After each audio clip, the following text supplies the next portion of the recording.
How do you use emotional intelligence to prevent burnout at work and beyond? It's difficult to remain calm on the job when others across the organization are on edge or your staff members are making costly mistakes. Think about the last time one of your employees made an error and it ended up costing the company money. Were you able to keep your cool?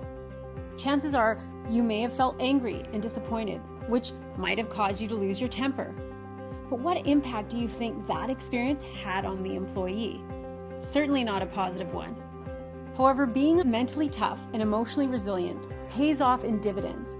Your ability to soldier through struggles while expressing your emotions without being emotional can have a ripple effect on how your people cope with stress and pressures, and influences them to also have a more positive mental attitude about challenging situations.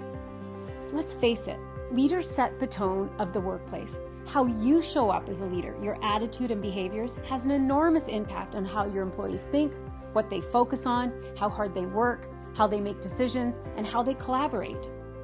Improving how you interact with people, especially those different from you, will significantly improve collective team performance. And when leaders show they genuinely care about their employees' well-being and move from employing to empowering their people, the work atmosphere changes. The results? People try harder, perform better, and are kinder, and have more compassion for others. A lot of the time, burnout happens when we don't check in with ourselves and figure out how we're feeling. How many of us, me included, sometimes kind of work through the day almost like a hamster on a wheel and not checking in with ourselves.